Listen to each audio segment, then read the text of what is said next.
What in the world happened in West Virginia's loss to the Ohio Bobcats? Pro Football Focus has told us a lot, and they may have answered a few questions for us fans. That's what we're talking about in this edition of Couz's Corner, and we're going to have that conversation right now. What is up, and welcome to this live episode of Couz's Corner, this pop-up live edition of Couz's Corner. Thank you for joining the show, whether you're watching on Facebook over at the WVU Sports Chat page, or if you're watching on YouTube, or if you're watching this on the replay. That works too. I really appreciate you tuning into the show. This was not a planned show necessarily. I just decided to hop on and do it. I wanted to put a bow on this game between West Virginia and Ohio. I wanted to move on to Pitt. Right, it's a very exciting week, but we're all still a little bit stung from the loss yesterday. I'm doing this show on Sunday evening. We're all still a little bit stung, right, from the loss. We're scratching our heads. What in the world happened? Why did certain things happen? Why did plays get called? Certain plays get called a certain way. Why did certain players look a certain way? Well, when I dug into the PFF numbers earlier today, I think some of these questions are getting answered, right? Now, obviously, West Virginia lost the game 17-10. We know that already. We know that the defense played well enough to win the game, but they had some struggles of their own, especially in the first half. So we'll talk a little bit about that. But the primary focus is going to be on the offensive side of the football, where we saw this team absolutely just struggle from other than one drive, basically struggle the whole game. And that's what we're going to talk about and try to answer a few of the questions that I've seen pop up on my show, some questions I had, and then some questions that I've seen pop up on social media as well. But let's go ahead and talk about question number one. And this is on the defensive side of the football, and it's about the tackling.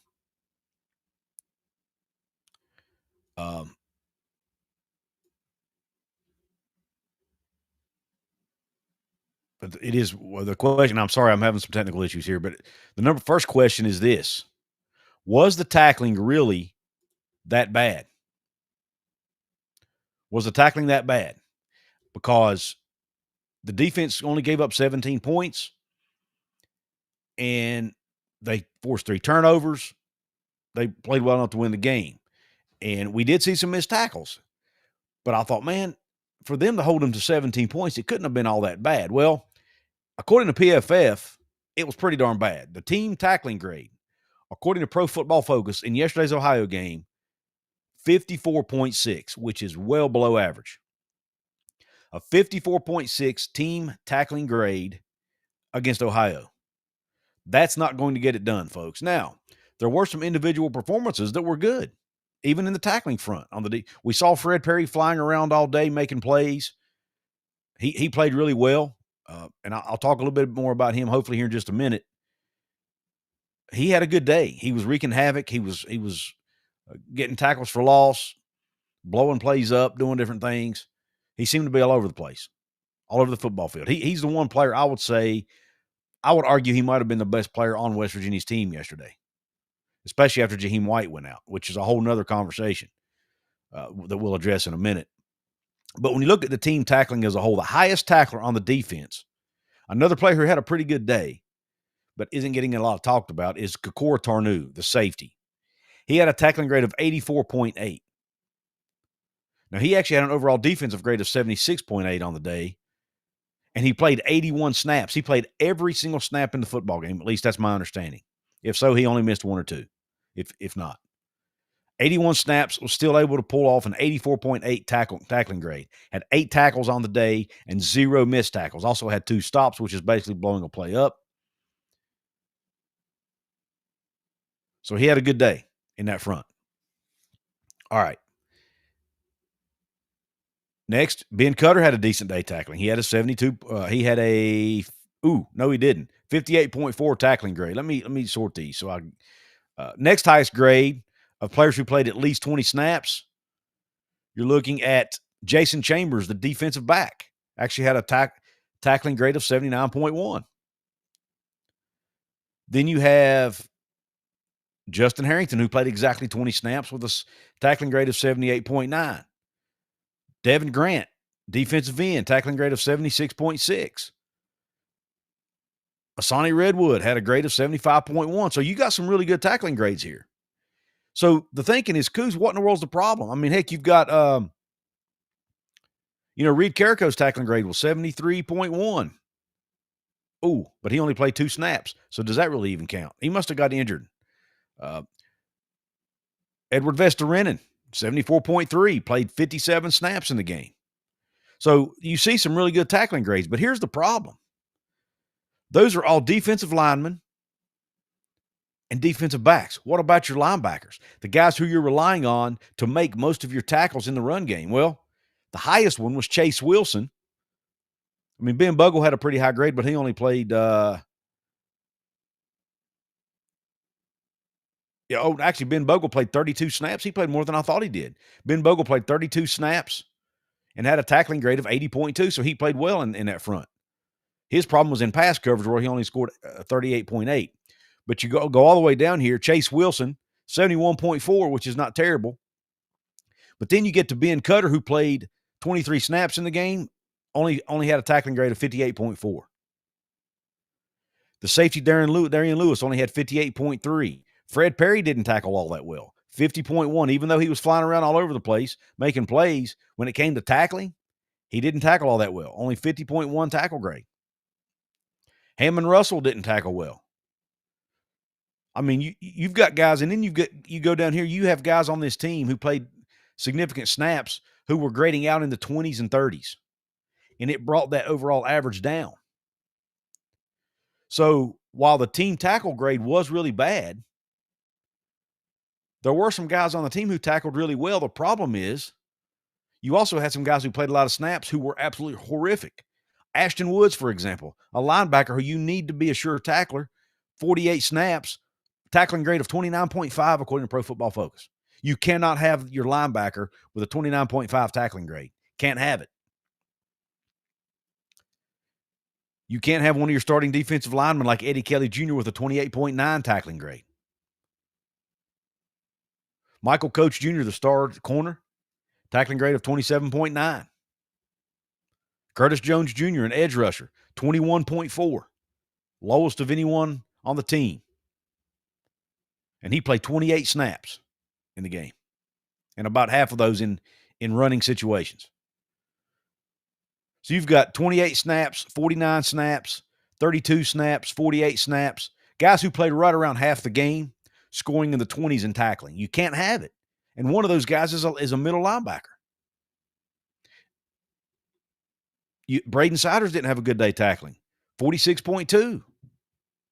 So you have some guys who excelled in tackling, but the problem is you have another handful of guys who did absolutely horrific in tackling. And the football will always seem to find the weakest link. That's the way it is in sports, man. The one weak area, they will exploit the weak area, and that's what Ohio did, it seems like, yesterday more than once. You had these guys who were struggling to tackle, kept running at them. Now, Parker Navarro is really good at making people miss. I get it. And he made some of these guys look flat out silly a few times in the open field. So they do have to shore that up. But I do want to make sure I stress the entire team, like there were some individuals who did tackle well, or at least pretty well. But there were also some guys who did absolutely horrific, which brought the team average down to about 54.1. So those guys that are in the 20s and 30s and 40s, they've got to get those tackling grades up. You've got to get them up. They tackled better the week before against lower-level competition. They cannot continue to have people tackling. They cannot have guys playing half the snaps on defense who are have tackling grades in the 20s. You cannot do that because you got Desmond Reed coming up next week, and he will eat you alive if you don't tackle well, period. That's all there is to it. All right, what is the next?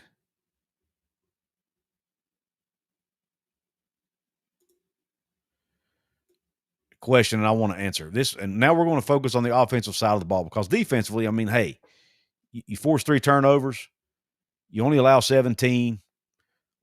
Despite the bad tackling and some questionable coverages at times, they played good enough to win the football game. Now, I do want to shout out. I shouted out Fred Perry. Yes, he didn't tackle well, but he did do some other things well. He had a 69 overall grade, an 84.7 grade in run defense overall. So he did play the run well. He just, when he played it well, he was missing tackles. So he's got to do a better job of that. He also had 6 stops, which is basically blowing up a play. That was more than anybody else on the team, with the next highest player. No, I'm sorry, he had 6 tackles, and he had nope. I was right. Yeah, 6 tackles and 6 stops. He did have 6 stops. Sorry, I'm looking at this. It's very small writing. He had 6 stops and 6 tackles on the day. He didn't do too well in pass coverage, which, well, so he's got to improve on that. But he allowed 4 receptions on 4 targets on the day. So he's got to clean that up. But other than that, he played and he's got to shore up his tackling. But he still made some plays on the day and looked pretty good out there most of the time. So we got to give him a shout out. And again, Kokora Tarnu, one of the best players on the field yesterday for West Virginia, at least according to Pro Football Focus, was 76.8 overall grade, and it's 84.8 tackling grade, and a 76.5 coverage grade, which was also the highest of anybody on West Virginia's team. Second was Chase Wilson, at the middle linebacker, ironically, who had a coverage grade of 70.3. Defensive backs didn't cover so well. Outside of Tarnu, you've got, let's see, Darian Lewis had a 66.5 grade. Michael Coach Jr., 64.3 grade, which is baffling because when you look, he allowed 0 targets and 0 receptions. So I'm not sure how you grade him as low as a 64.3, which is not a terrible grade, but it looks like they're not even throwing the ball his way. At least they didn't yesterday. But nonetheless, you've got a bunch of grades in the 60s, even a few down in the 50s, like Jordan Scruggs, Ashton Woods, Fred Perry, Justin Harrington. Those guys are playing in the secondary, for the secondary, and in Ashton Woods' case, linebacker spot. They need to do a better job in pass coverage. You need those guys to be in the mid to high 60s to 70s at least for this team to win football games, in my opinion. Now, let's go ahead and jump over to the offense, like I mentioned. But I want to talk about the defense because there were some individual performances that need to be talked about. Let's go ahead and look at the next question, which is, why did Nico play most of the game? There's been a lot of talk, a lot of controversy around Nico. Nico struggled. There's no doubt about it. Was it all his fault? Absolutely not. Some of it falls on the O-line. Some of it falls on lack of running game. There's enough blame to go around. But he did seem to struggle at times. He missed on some throws. He seemed a little slow with his decision-making at times, at least in my opinion. And Nico was not the fastest runner in the world. And he was having trouble getting away from guys. And there was a lot of talk about, hey, maybe they should have brought in a faster quarterback. Maybe they should have, played somebody who can move away from that pass rush. And I even talked about it myself, and I still kind of feel that way. But when looking at the PFF grades, I think we know why Rich Rod stuck with Nico as long as he did. For example,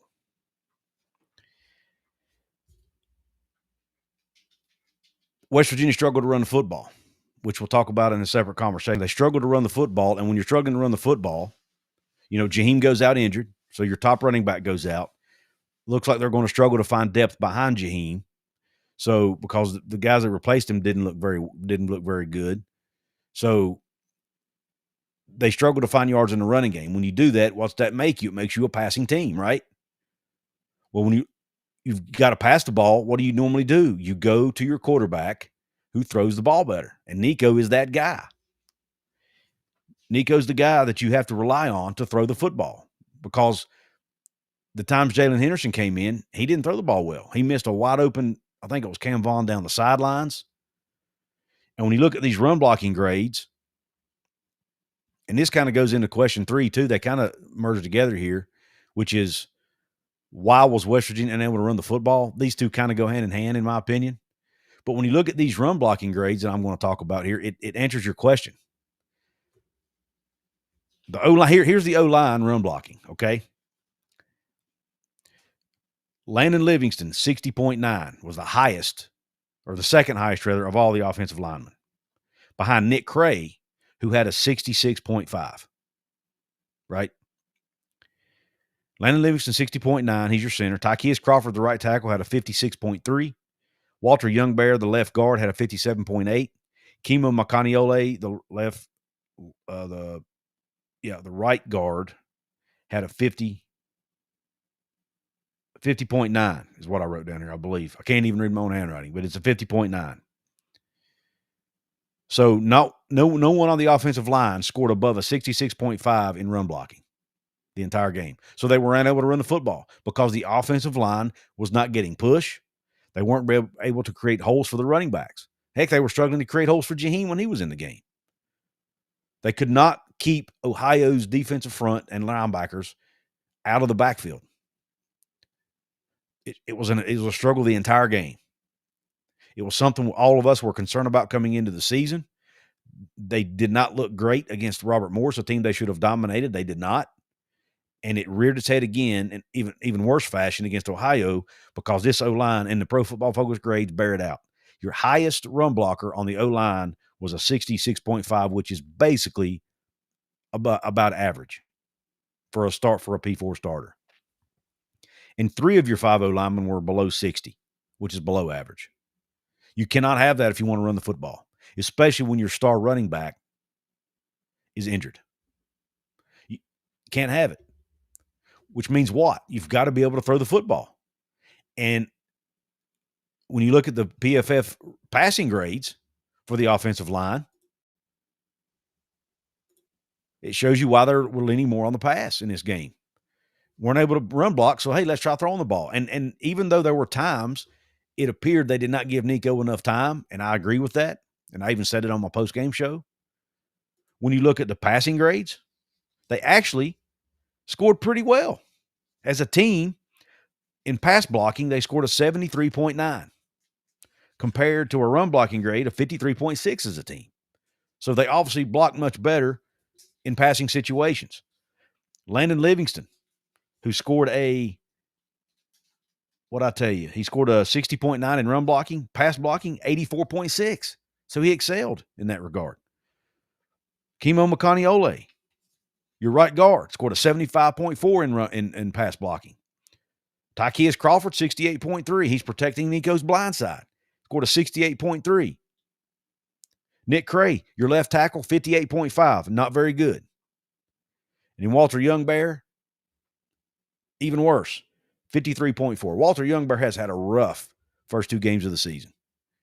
He's the one offensive lineman that has the most experience of anybody. And he's had 2 games where he has PFF grades in the 50s. He has got to pick his game up at that left tackle spot. That left guard spot. Hopefully it's just a matter of everybody gelling together, getting used to playing together, but I'm getting even more concerned about that offensive line when you look at some of these PFF grades. But that answers the question. They weren't able to run block, so they had to start passing the football because they were doing better in that regard. And if you have to pass it and your offensive line blocks better in passing situations, which, oh, by the way, I talked about that in a past video we heard Rich Rod talk in press conference about how the O-line wasn't getting enough push in practice to his liking. And he also made comments about how they might be a passing team. That raised a red flag to me. I kind of put 2 and 2 together and said they might not run block very well. So far that's showing. And it showed in the PFF grades as well. Run blocking grade of 53.6 as a team and a pass blocking grade of 73.9. I think that answers the question. So you got to go with your strength, which is passing the football. But the problem is the team receiving grade wasn't very good. I mean, your receiving grade as a team, I'll go ahead and pull it up.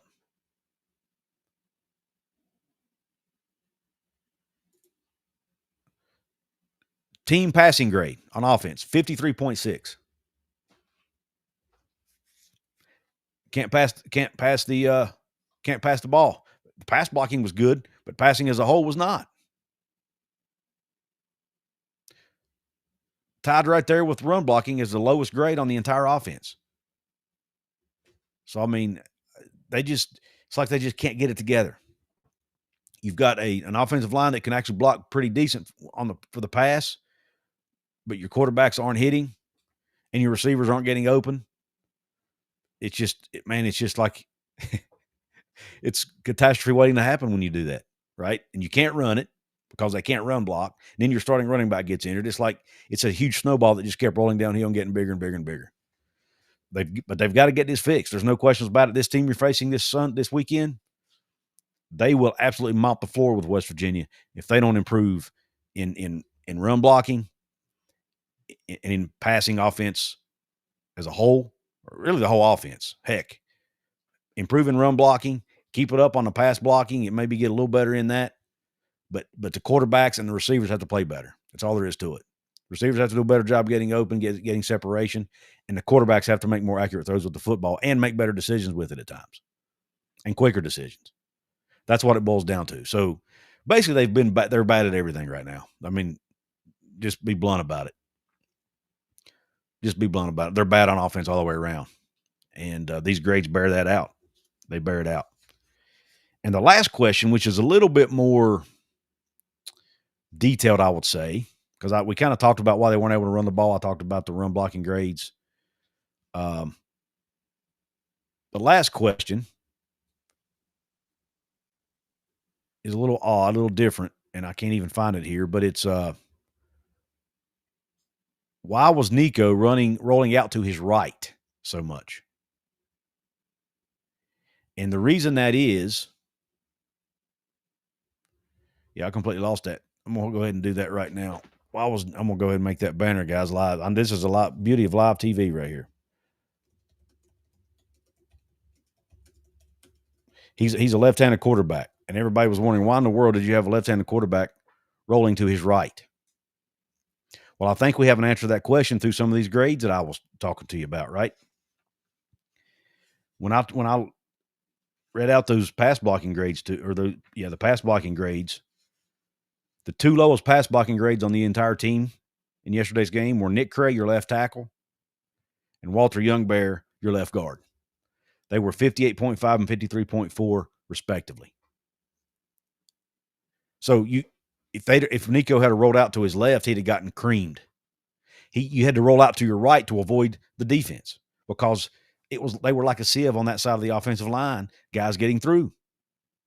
Whereas Kimo Makaniole had a 75.4 pass blocking grade.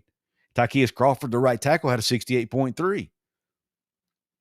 They were blocking better for the pass on that side of the line. So obviously, that's where you're going to try to throw behind those guys. Yes, it's not ideal for your left-handed quarterback to have to roll right. But if the left side of your offensive line can't block anybody, then you're wasting your time rolling to your left. And I think that's what we might have seen here. By looking at these grades, I think it might have answered that question as to why he had Nico rolling to his right. It makes sense to me. You didn't want to get him creamed. Didn't want to get him killed. But again, I just think it makes sense. So to recap, why did they pass the ball more than they run it? Well, they couldn't run it for one because Jaheim was hurt, and two, the run blocking team run blocking grade was 53.6. They couldn't block anybody. But the pass blocking was a 73.9 grade as a team, so they excelled more there. So it gives you a better chance. Problem is your quarterbacks and receivers didn't perform well. So that hurt that opportunity. It was just a bad overall team performance.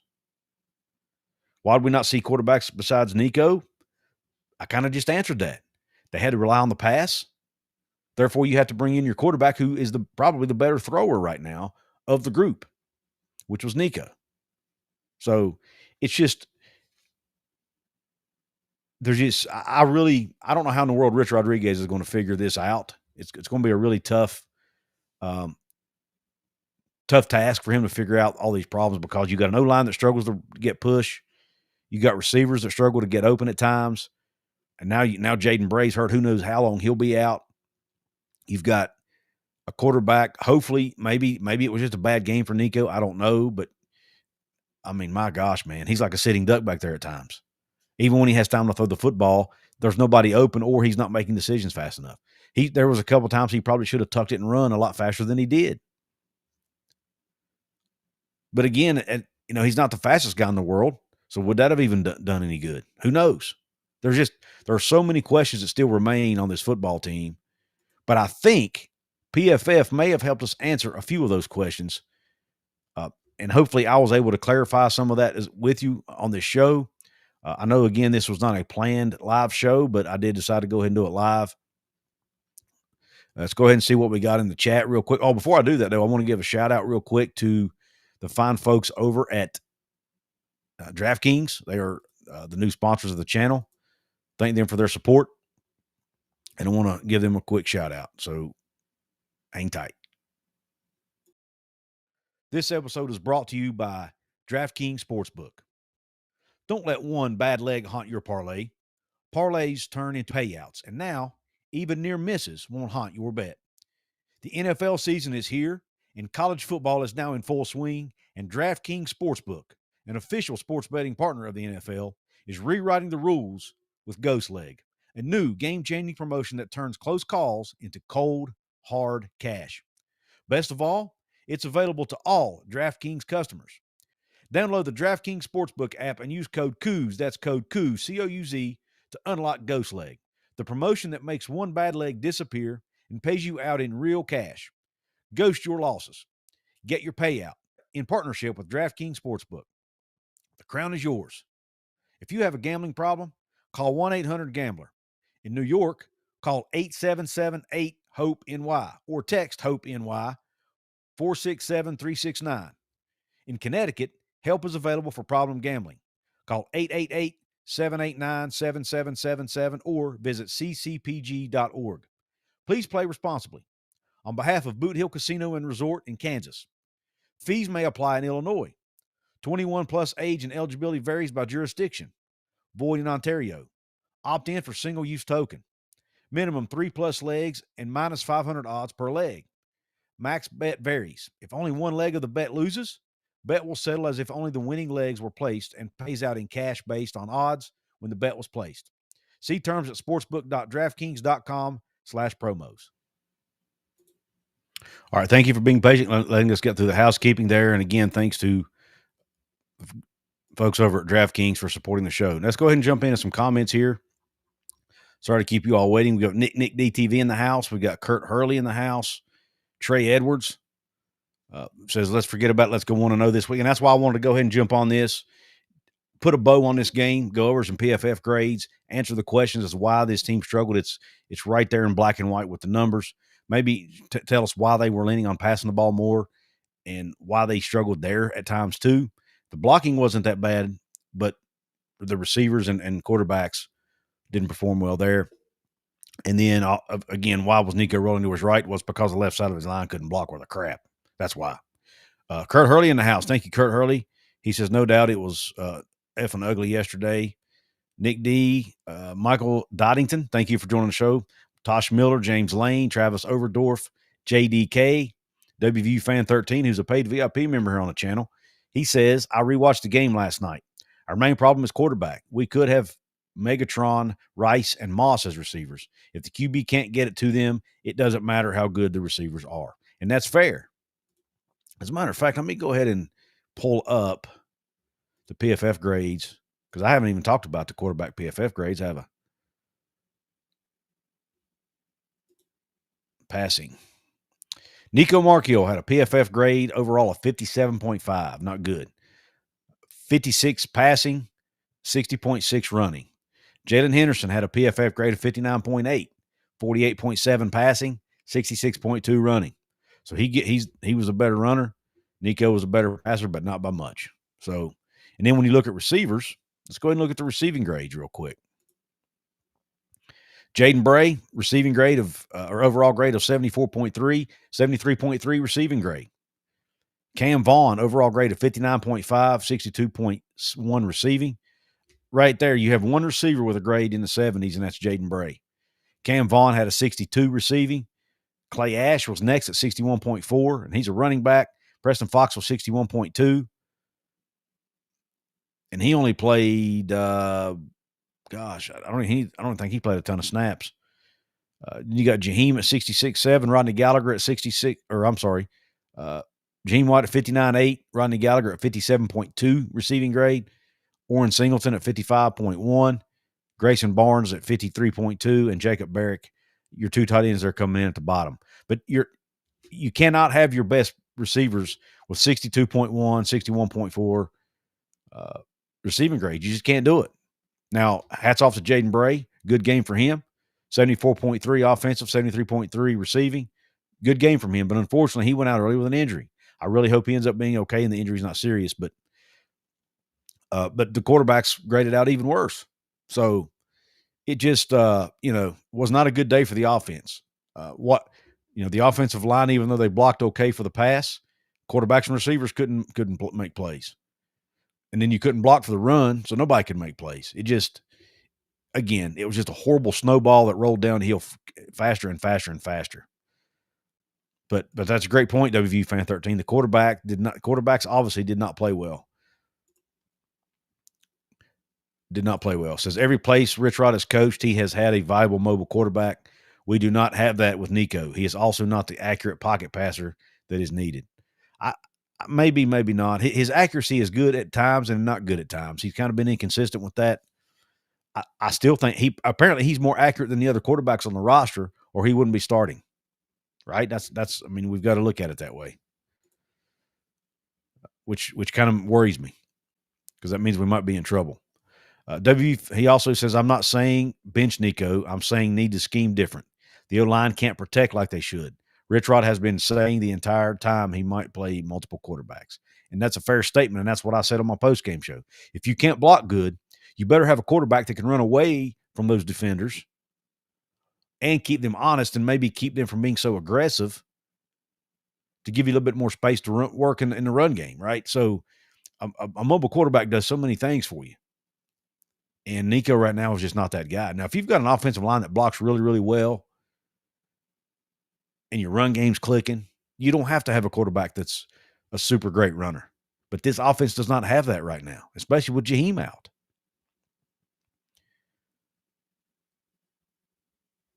All right, let me see. You got Street out to holler in the house. We've got Todd Strickland, a.k.a.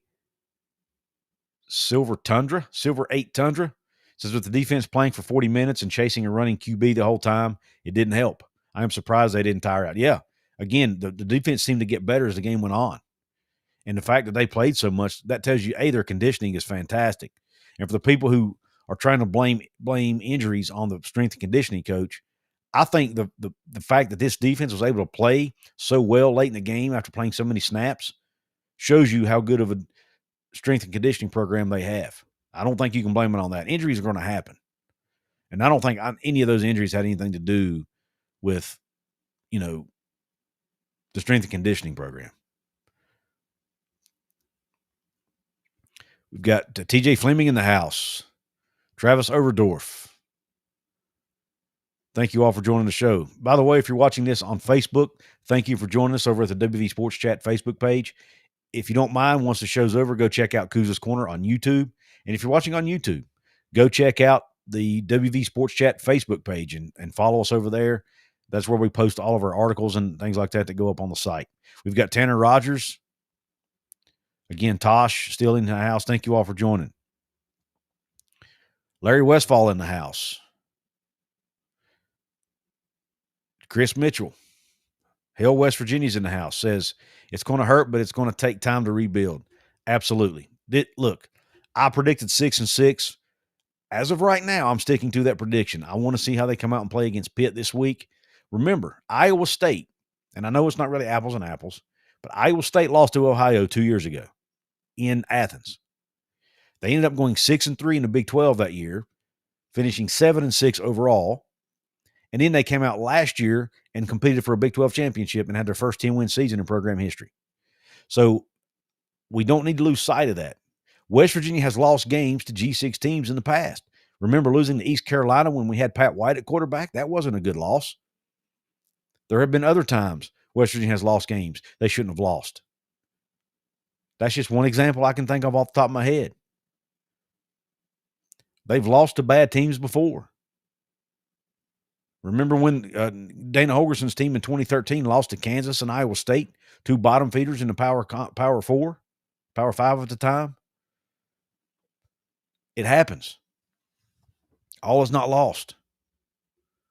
Gamecock Chuck's in the house. Says I had high hopes of Nico being the guy for WVU, but he looks awful. that game was hard to watch yesterday. It was hard to watch, brother. And that's coming from a South Carolina Gamecock fan who also happens to have a family member who cheers for West Virginia, and he obviously does also at times. But yeah, I mean, it was definitely tough to watch. Gregory Krug in the house. Vegas put the over-under for West Virginia's wins at 5.5 the last 2 seasons. Last season, we won 6 games. This season, I cannot see us winning more than 3. That's fair, Gregory. I hope you're wrong, but it would not shock me if that happens, especially after what I saw yesterday. But I keep holding out hope that yesterday was a fluke. And also remember, Jacksonville State, where Rich Rod was a year ago, remember, they had to place over 50 players on their roster. They went out and won. They lost their first 3 games last year. They ended up, I think they only lost one more game the rest of the season. Ended up winning their conference, playing in a bowl game. So I'm still holding out hope that this coaching staff is able to get this thing fixed sooner rather than later. I'm also optimistic because the defense is playing so well. Again, they've had their moments of inconsistency too. I'm not giving them a total pass. I talked about the poor tackling earlier by several individuals on the team. So they're not getting a pass, but they're playing good enough to win football games, right? So I still think the defense is going to be good enough to keep West Virginia in most games. So if the offense can finally start to figure some things out, now it's going to be hard if Jaheim's out for a long period of time and Jaden Bray's out for a long period of time. It's going to be harder. But man, Rich Rod's going to have to put on his thinking cap. He's going to have to maybe get creative with his offensive play calling. He might have to, he might have to go to the well and play some guys that he didn't really want to play. I mean, when you look at this offensive line, for example, I mean, I'm trying to see if any O lineman played other than the 5 starters. As of now, I don't see any. Going down the list here, yeah, there was not one backup offensive lineman played in that game. And for the offensive line to be performing as bad as it is, or as bad as they did yesterday, and for them not to sub, what's that tell you? That means the gap from starters to second string is even worse. And that's a problem because the first stringers are not performing well at all in that position room. So that's a problem. Ron Lowney's in the house. Charlie Brown, Steve Herzl, thank you all for joining the show. Hellbilly's in the house, another paid VIP member. Says Hellbilly celebrates 23 months of membership. The biggest thing I saw was the drop off between first string and second string running back. That's a huge problem. Definitely a huge concern. Not sure why in the world. Dior Hubbard has yet to see a snap of action in this season. Not sure why. We heard all offseason he might be the number 2 back. Has not even carried the football. I don't think he's even gotten on the field. Ty Edwards did play some snaps in yesterday's game, but never got a carry. Clay Ash was their go-to number 2 running back, and he just did not look the part. Just did not look the part again. Some of that is the fault of the O-line, but he's just not athletic enough to make enough things happen. Now, I remember 2019, Neil Brown's first year in Morgantown. They had a young and inexperienced offensive line. They struggled to block people, but they had Letty Brown in the backfield. In my opinion, one of the most underrated players in the history of West Virginia football. He was able to still get 1,000 yards rushing behind an offensive line that could barely block anybody. The problem is, now if you've got Jaheim White back there, maybe he's able to, you're able to overcome some of that. It's going to be hard to do that without somebody like Jaheim White. And, C.J. Donaldson's in Columbus playing right now. So you're depending on Clay Ash and Ty Edwards and guys Sincere Bowers, who only got 1 carry the whole game. One of the fastest guys on the team. Why is he not seeing the field? We don't know. We don't know why. There's got to be a reason.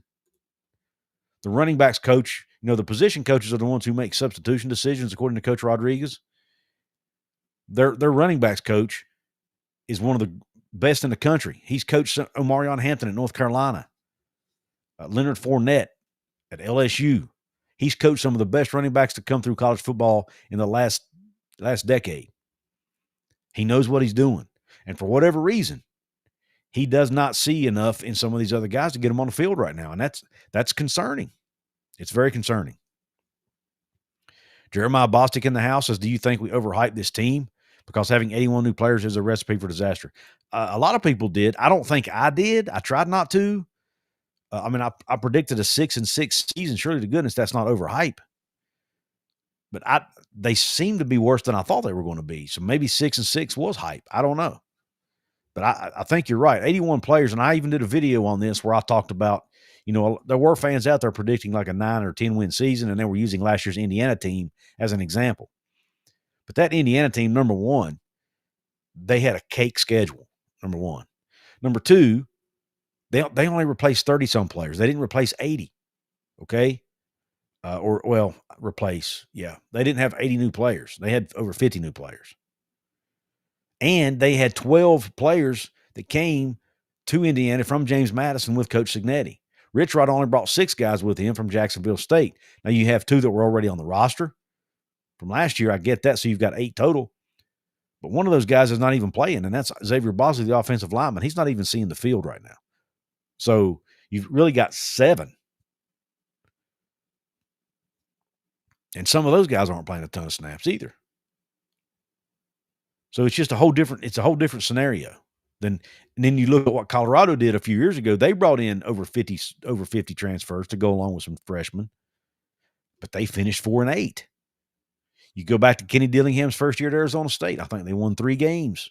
So I really think we probably, deep down, if we were real with ourselves, probably should have predicted a 3 or 4 win team this year. Just being honest. But I went 6-6 thinking that they would figure some things out along the way, and maybe they still do. Shaggy of WV's in the house, another paid VIP member. He says, no one will mistake me for a Rich Rod fan, but I hope we can find a way to turn this around fast. I don't want to lose to the idiots at Spit. Yeah, nobody does, Shaggy. That's definitely a concern. We have to beat Pitt. I agree, WVU fan 13. Sean Bledsoe's in the house. Steve Ohio, Florida, says, in this day and age of college athletics, rosters can be built much quicker than in the past. There is most likely a light at the end of the tunnel sooner rather than later. And that's what we have to hope as West Virginia fans. Great comment, Steve, who's a Cincinnati Bearcat fan. Great point. We have to, we need to keep our expectations. It's just hard to do as a fan, man. You invest so much of your time, so much of your energy, even money in a lot of cases to these teams. You want them to do well, but we probably ought to keep our expectations, at a more reasonable level, to be honest. Ricky Castle says our offensive line is terrible. Something needs to change, or West Virginia is in a whole lot of trouble. John Nicholson says Southern Ohio here. Rich Rod will get it fixed in due time. This team will go 500, but the future is bright. Thank you, John, for the comment, man. Really appreciate it. WV Fan 13 says, I'm afraid White is done for the season. They have already diagnosed the injury by now. He's probably getting a second opinion. Yeah, it's going to be hard to say, man. I mean, he was not able to put weight on that leg. My guess is, based on what we've seen in the past, it happened during a horse collar tackle. We've seen players tear ACLs and things like that during games because of horse collar tackles. So it very well could be something along those lines. Yeah, Nathan Scott says Marshall got instant karma. Yeah, Marshall, for those who don't know, Marshall decided to troll West Virginia during their game yesterday and showed on their big board in their stadium West Virginia losing to Ohio. And then they turn around and end up getting beat by Missouri State, I believe it was, a team who has been an FCS school up until this year and just now moving into the FBS. So they essentially lost to an FCS team yesterday, 21-20, after trolling West Virginia for losing to Ohio, who is arguably one of the best G6 teams in the country.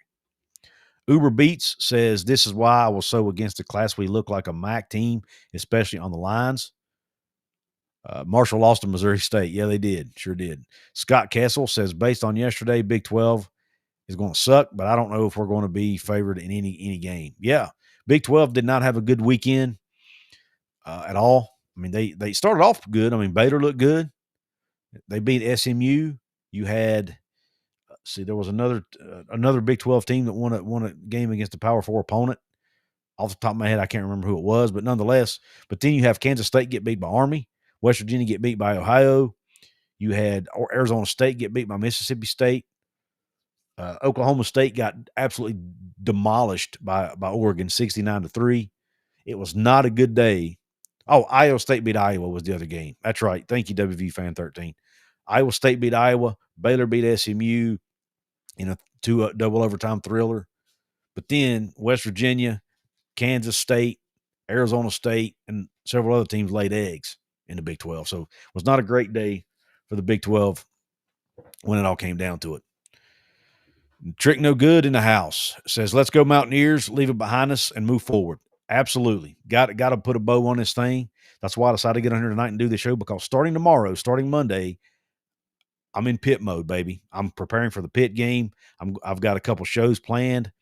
I'm going to be going on some other people's shows and doing some stuff about it. So I'm trying to flip my brain from Ohio mode to pit mode. And I thought, a good way to do it would be to get on here, talk about and try to answer a few of the questions via PFF grades that we have as fans. Why did certain things go the way they did? Why did Coach Rod do some of the things he did? I think the PFF grades kind of help us figure some of that out. And I thought, be a good time to do that. So if you're catching this live show late, don't fret. It will be up for you to watch on demand once the show's over. I want to remind you that I am now a partner with Swivel. It's swvle.com. Swivel. It's a browser extension you can add on your computer. You can follow Couz there, Couz's Corner there, and get all of your content, all your Couz's Corner content in one place. Get my Twitter feed, get Facebook feed, get YouTube channel, links to my website, all of that, all in one place with swivel.com, swvle.com. I will leave a link to that as a pinned comment underneath. Also, reminder about Appalachia Digital, the folks who designed the website over at wvsportschat.com. They did a great job. If you need a website designed, go to appalachiadigital.com/Couz. They will hook you up. They can also help you if you already have a site. If you already have a site, you want to level up, or you want to get found easier on Google, they specialize in that too. They can help you out. So go to appalachiadigital.com/Couz. Quick shout out to the paid VIP channel members of this episode. Obviously, I've mentioned WV Fan 13 and a few others in the chat. Also want to recognize the ones scrolling along the bottom of the screen. They are Denny Allen, TS, Shaggy of WV, Daniel Gigax, and S. Michael DeHart. Thank you for your support. And also, reminder of a new show I'm going to start here on the channel, where I'm going to give you a chance to speak your mind or ask a question that's on your mind through a voicemail. You can call this number, 304-712-9347. Leave a voicemail for me, and I will respond to some of those messages, the ones I pick out and think are the best. I will respond to those on a show. Again, it's 304-712-9347. Call that number. Leave me a voicemail. I'll respond on a show. And obviously, if you're a paid VIP member, you will get first priority when it comes to the messages I read and address on a show. So thank you all for joining in. I appreciate all support. Be sure to hit the like button, please. Be sure to subscribe if you haven't. I'm almost to 10K. You can help me get there. Be sure to share it out with all of your family and friends who may like WV Mountaineer sports. And heck, even if they're just a Big 12 fan, they may enjoy the channel. Thank you all for joining the live show, whether you joined on Facebook or YouTube. I really appreciate it. Hope the rest of your day is top shelf. God bless. Oh, here's a question real quick from Trick No Good. Says, does RR have anyone on the depth chart that can be a leader on that O-line? I think so. I think Walter Youngbear, I don't know. I thought Walter Youngbear may be that guy. Maybe he is from a vocal standpoint, but right now he's not really playing like it. He's probably has the lowest grades right now of anyone on that line. Hope to see you there, WV. I can't remember the number of my section off the top of my head, but I will be there as well this Saturday.